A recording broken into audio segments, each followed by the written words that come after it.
jam Allah wale mon bandiraɓe musidɓe tedduɓe yeɓiyankoɓe ayo pindi tv caggal yettude julde rasul sallallahu alaihi wasallam yettude jinnaɓe ɗiɗo yettude halifaɓe dine kam e aada yettuɓe yeɓiyankoɓe pindi tv en gartiti humnoɗoɗon aadi mo pindi tv fibodire rende fulɓe addande on kala ko sifa kelle gadane jeyde leydi sénégal ɗum ko kala subaka mo Allah pindanna ene wayno hande haljuma nogas jeegom lewru novembre 2022 jeyde leydi sénégal gartiti ko coftal balle on fanno coftal balle ene wayno ko kanko di won tewtede nder yoga jande ji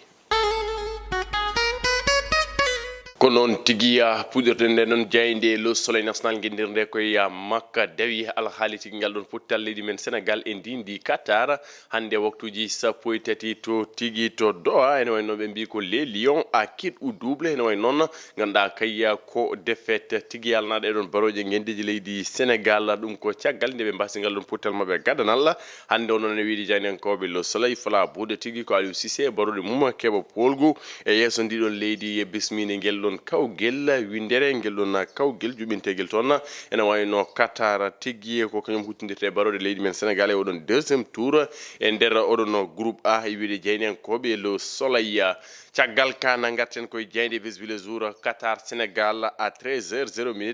ɓe mbi ko 3 points c'est tout wi noon ko ɓeɗon jeynenkoɓe groupe de média Aliou Cissé o ko on e dow o mire ene wayno noon min cisse ɓalal he ko fiide tan ko gagnade tan ko ɗum tigi woni ko battinte walla ko ɗum tigi wonɗa ko yuɓɓinta gueɗa men ɗin ko kongi makko kanko oɗon keblo o baɗoji gendi leydi sénégal kono kay nder ndeɗon jeyde ne tawi kongi oɗon gorko mo ganno e jur baale gorko Kalidou Koulibaly o wi ko c'est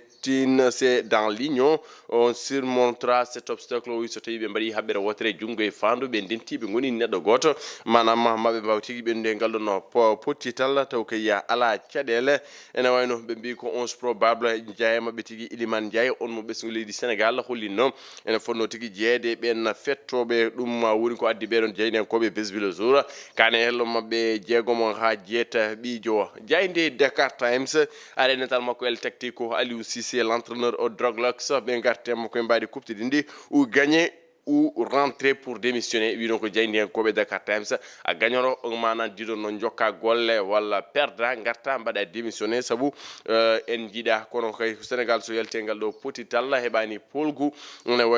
wayno en garti e wiide ɓeɗon jeydi hen koɓe Dakar Times se garti noon Aliou Cissé ala ko waddere oɗon équipe ɓe mbi ko les attaquants de l'équipe nationale ne marquent plus de but depuis les quarts de finale de la CAN tuggude e ganduɗa ti koye quart de finale ngal ɗon dawal ene way noon tuggude nden ha faade joni ɓeɗon attaquant ji men markani bi Pape Gueye Ismaïla Jacob ene wayno noon mbayyade partenaire oɗo kikiɗe wi noon ko ɓeɗon jeydi hen koɓe Dakar Times Aliou Cissé gañoɗa keddoɗa erdade perda ganduɗa tigui mbaɗa démissionné ko kita équipe o noon wi jeydi hen koɓe Dakar Times jeyde las ɓe mbi ko le lion face à leur avenir ko hande tigui woni wadu mabɓe ɓe keɓa polgu tigui ɓe jokka ɗeɗon golle kono kay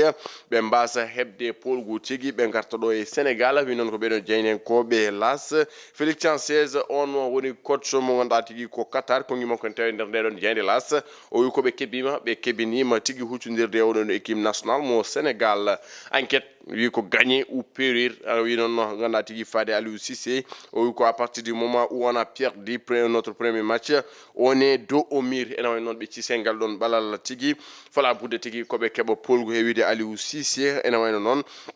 ɓe mbaɗi ganduɗa kay ko losko walla ɓe mbaɗi rewido e ɓesgu leydi sénégal moni kala yiyande mum moni kala addi hen yiyande mum e alhaali tigui ngal ɗon potital kono ɓe mbi ko yoga e ɓesgu sénégal kamɓe jeynenkoɓe enquête ɓe mbi ko yoga e ɓesgu sénégal kañumen kala ene kooli koye mon kañumen ti enen jaadi e wonde sénégal foolat kono de ɓe gartiri e wiide ene foti tigui wasde waɗede sous estimé oɗon adversaire saabu qatar tigui hollitani mbadi mum kono kay hollitani oɗon football mum no fotiri ya l'observateur de Youssou Madjiguène jumpe makka deuxième match des Lions à 13h éviter la catastrophe wi non ko ɓeɗon jeyni en koɓe l'Obs ɓe mbi ko on milieu ganduɗa tigui poɗɗo tigui rentude kono kay milieu poɗɗo tigui sembitinede ɓe mbi ko Pierre Lechantre ex sélectionneur de l'adversaire du Sénégal kañum tigui addi en kongi mum kono kay holliti yande mum ngal ɗon potital ɓe mbi que le Qatar n'a pas joué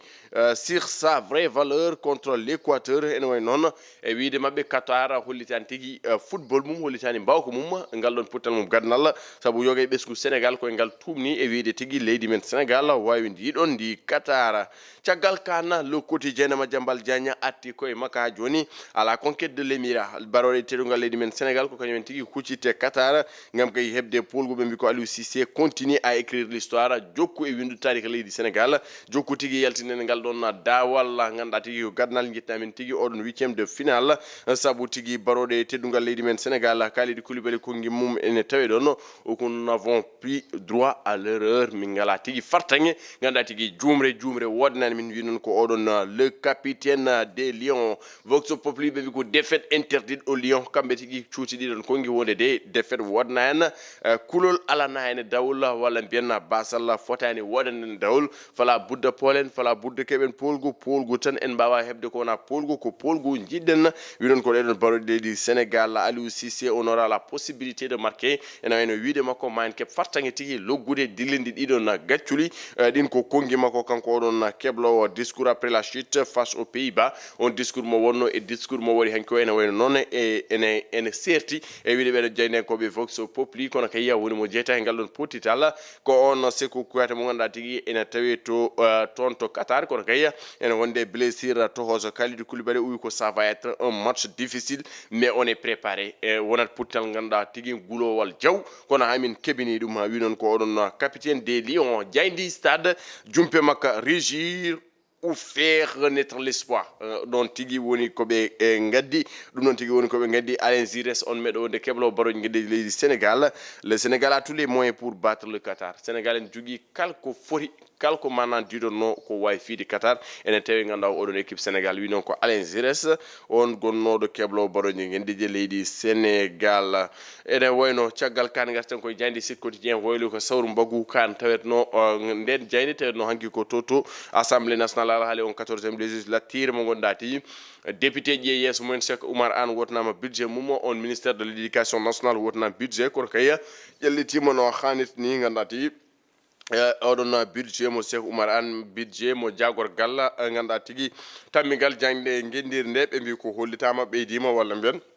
diwiɗo wonnoɗo hitande 2022 2023 noon budget mawɗo woni moɓe godna e ɓeydude banguji ɓeydude tigui école aji ɓeydude ganduɗa tigui ko janggoɓe ittuɗo ɗon abri provisoire ɗum manque de bloc d'hygiène e nder tigui ɗiɗon école aji ɗum tigui woni sababu ɓeyde tigui oɗon budget libération ari koye alkali ndin leydi affaire oɗon titre foncier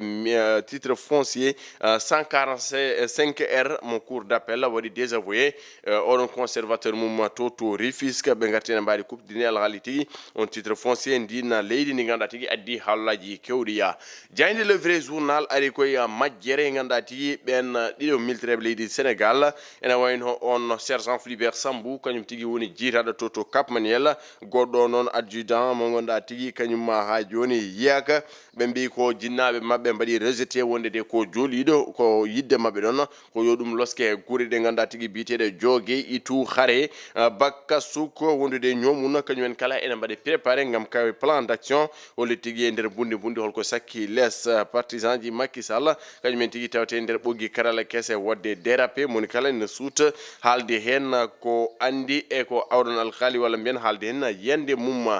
ene wayno jayde les échos ari koye alhaali oɗon cour suprême baɗɗo rejeté on ganduɗa tigui recours mo wonno ɗum capitaine Seydina Oumar Touré e ko yowite on requête fin d'annulation on décret mo ganduɗa tigui kolliɗo radiation makko oɗon cour de suprême noon waɗi ɗum rejeté trois motivations de la haute juridiction wi noon ko ɓeɗon jaynen koɓe les échos caggal kan ɓe gaari ngal ɗum pottal ngal ganduɗa tigui ɓesgu leydi Sénégal fani ngal natti woɗɗude kono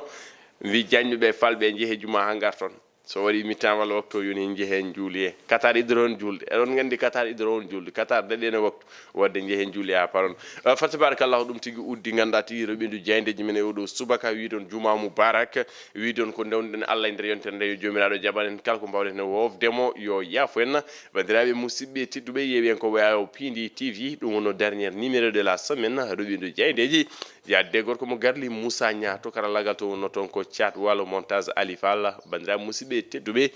yo jaam ñallu juma moubarak